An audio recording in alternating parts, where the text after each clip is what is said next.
예, 반갑습니다. 비트코인 트레이더 코털도사라고 합니다. 오늘 말씀드릴 주제는 비트코인 시장, 그리고 알트코인들의 강한 순환 매수세 랠리가 나타나고 있죠. 이럴 때는 어떤 코인들을 조금 눈여겨보면 좋을지 같이 공유하는 시간을 가져가 보도록 하고요.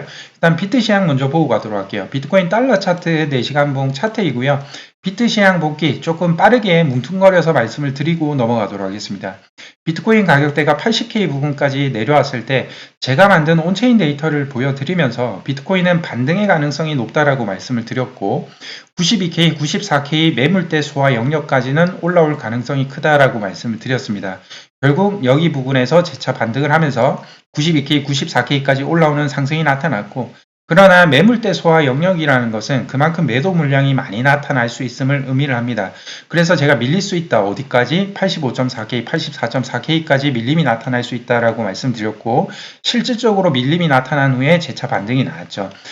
이제부터는 94K 부근을 뚫고 안착하느냐 그 흐름을 조금 잘 보시라. 아니라면 조금 밀림이 나타날 수 있다라고 말씀을 드렸고 뚫고 안착하지 못하면 85.4K와 84.4K를 다시 내려올 수 있다라고도 말씀을 드렸습니다. 그러면서 여기 부분까지 내려왔을 때 이제부터는 우선적으로 봐야 될 게 94K 부분이 아니라 90.6K를 보셔야 된다라고 말씀을 드렸어요. 그 이유도 설명을 드렸고 그 이유는 계속해서 지켜주면서 반등이 나왔던 구간이 결국 지켜주다가 이탈 마감되었죠. 그래서 강하게 매도 물량이 나올 것은 90.6K다.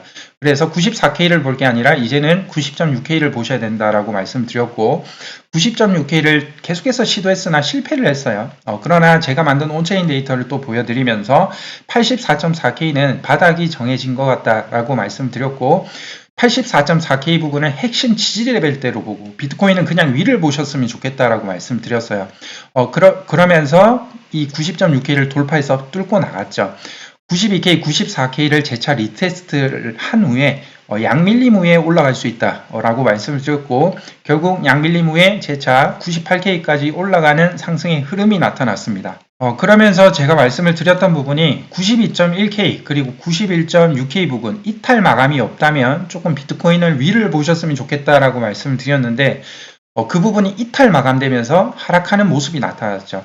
그러면서 제가 M2 글로벌 통화량을 대입해서 차트와 대입해서 보여드리면서 84.4K는 이탈 마감할 가능성이 조금 낮다라고 말씀을 드렸고 84.4K를 지키고 위로 올라갈 가능성이 있다라고 말씀을 드렸습니다. 그리고 86K와 94K 레벨은 박스권 행보 영역에 될 가능성이 높다라고도 말씀을 드렸던 부분. 네, 이렇게 텔레그램 멤버십 회원방에서도 94K, 86K 부분은 박스권 흐름을 예상한다 라고 말씀을 드렸는데 현재 86K에서 재차 반등이 나타나고 있어요. 90K, 90.6K 구간은 다시 재차 올라올 가능성이 있다라고 보고 있고요.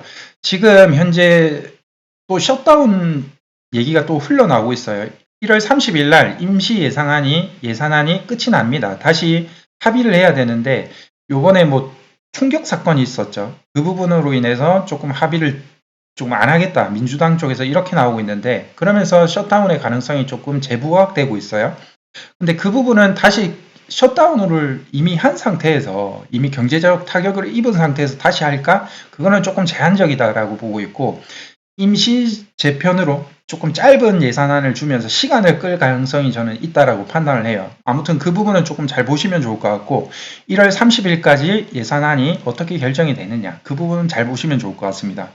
뭐 셧다운이 된다 해도 뭐 차트적으로 흘러갈 것으로 보이고요. 84.4K, 80K 구간은 이탈될 가능성이 저는 낮다라고 보고 있어요. 그래서 그 부분 잘 참고해서 봐주시면 좋을 것으로 보입니다. 그리고 차트적으로 4시간봉 차트에서 지금 상승 다이버전스가 일단은 연결이 됐어요. RSI는 상대 강도 지수이기 때문에 그만큼 비트코인 가격은 이렇게 내려왔는데 RSI는 올라왔다라는 것은 그만큼 하락의 힘이 크기가 줄어들고 있음을 의미를 합니다. 하락의 힘이 줄어들고 있다. 그렇게 조금 판단해 주시면 좋을 것 같고 일단 오늘은 비트 시장이 이렇게 짧게 끝내고요. 온체인 데이터는 오늘은 생략하고 그냥 이제 바로 알트코인으로 넘어가도록 할게요. 일단은 엑시 인피니티 먼저 보고 가도록 할게요. 엑시 인피니티 같은 경우 제가 NFT는 다시 상승 사이클을 탈 가능성이 있다. 그 부분을 12월 달부터 방송에서도 한번 언급을 드렸고요. 왜냐하면 NFT가 산업이 조금 상승할 수 있는 요인이 나타났어요. 게임의 재부활과 그리고 AI의 성장으로 인해서 NFT의 필요성이 재부각되고 있었습니다. 그래서 그 부분을 언급을 드렸고, 엑시 인피니티가 지금 턴어라운드 현상으로 조금 크게 반등하는 현상이 나타났고요.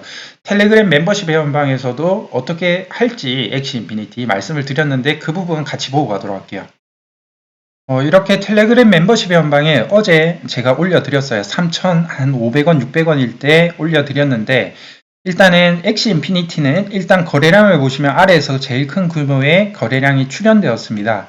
저 상승 크기로 끝날 가능성은 아닙니다 라고 말씀드렸고, 그래서 2,000원 후반대와 2,000원 중반대까지는 밀림이 나올 것으로 판단된다라고 말씀드렸고, 목표가와 그 부분을 조금 제시해 드렸고요.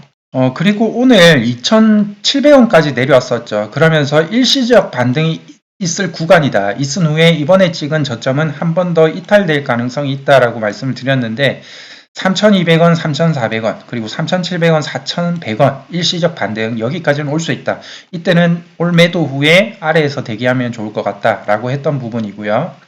지금 보시면 2,700원까지 터치 후에 2,700원 터치 후에 지금 3,700원까지 올라온 상황이죠. 일단 전액 매도는 완료가 됐고, 엑시 인피니티는 조금 더 밀렸다가 재차 올라갈 가능성이 있지 않나 라고 보고 있고요. 지금 보시면 제가 어제도 말씀을 드렸던 부분이 NFT에서 먼저 순환 매수세가 나타났고, 그 다음에 이제 최근에 상장된 코인들이 순환 매수 흐름이 나타나고 있어요. 결국은 모든 코인들이 키 맞추기로 인해서 다 순환 매수세 랠리가 나타날 거예요. 이미 오른 코인들은 조금 제외하고 안 오른 코인들에 조금 집중하면 좋겠다라는 생각을 하고 있고요. 지금 본인이 갖고 있는 코인들이 안 오른다라고 해서 이 마음이 조급해서 지금 오르는 코인을 타면 조금 실수가 나타날 수 있습니다. 그만큼 이제 변동폭이 커질 거예요. 이미 오른 코인들은 변동폭이 그만큼 큰데 물릴 수 있는 요인이 된다.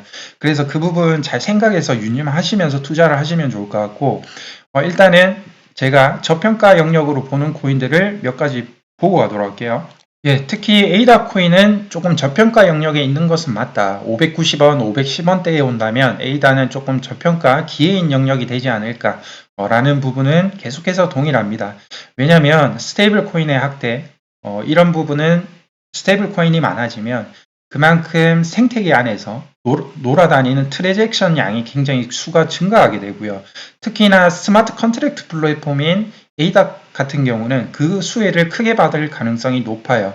거기에서 뭐 이체나 송금을 하거나 아니면 NFT나 디파이를 구매하거나 그러면서 그 생태계 안에서 많이 돌아다니면서 수수료가 증가하는 그러면서 생태계가 확장되고 그런 요소가 성장 가능성이 굉장히 높다. 에이다는 그렇게 조금 봐주시면 좋을 것 같고, 그런 요인들을 본다면 에이다 코인은 가격이 많이 내려와 있는 건 사실입니다.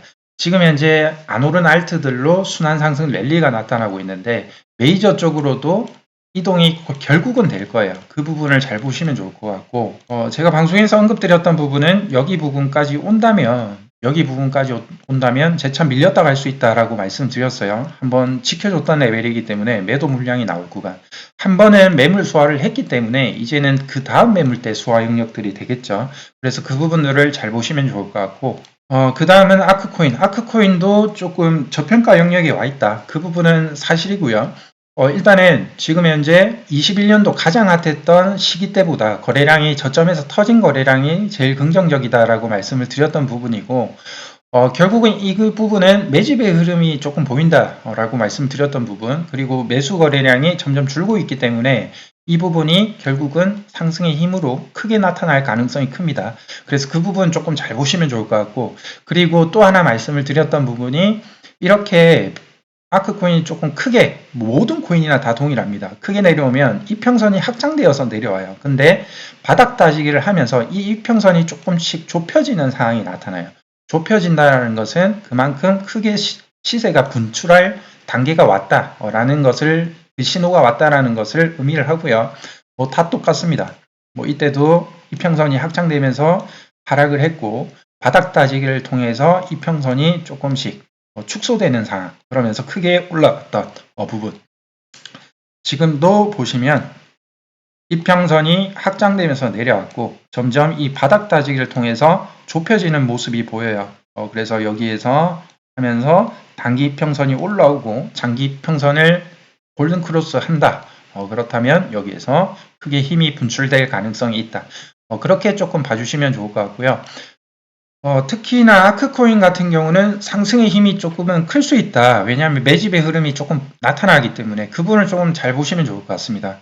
그리고 스레스홀드도 지금 키 맞추기가 있을 거예요. 지금 순환 매수세 랠리가 안 오는 코인으로 계속 순환해서 돌아다닐 거예요. 그 부분 잘 보시면 좋을 것 같고, 스레스홀드는 특히나 비트코인은 이제 디파이 기능이 안 됩니다. 디파이 기능이 안 되는데, 이제 스레스홀드 코인 같은 경우는 비트코인을 담보로 해서 TBTC라는 부분을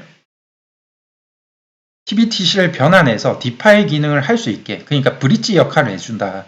이더리움 내에서 돌아다닐 수 있게 스테이킹이나 뭐 디파이나 되게끔 그 역할을 해준다라고 생각해 주시면 좋을 것 같고, 이런 부분들이 계속해서 늘어나고 있어요. 왜냐하면 비트코인을 그냥 장기 보유할 바에야 장기 보유를 하면서도 디파이를 인해서 이자 수익을 얻는 그런 부분들이 앞으로는 많아질 겁니다. 그렇게 많아질 거고, 그래서 특히나 스레스홀드 같은 경우는 비트코인의 유동성을 확보하는 코인 중에 하나다. 그 부분을 좀 잘 보시면 좋을 것 같고, 그리고 WBTC라고 해서 중앙화된 디파이 기능이 되는 부분이 있어요. WBTC라고 해서. 근데 TBTC는 탈중앙화 성격이다. 그래서 이 흐름들이 중앙화에서 이제는 탈중앙화로 넘어오는 시기이기 때문에 수요층이 조금 많이 넘어오는 단계에 놓여져 있어요. 그 부분도 잘 보시면 좋을 것 같고, 디파이 시장이 확실히 커질 겁니다. 앞으로는. 그 부분도 잘 보시면 좋을 것 같아요.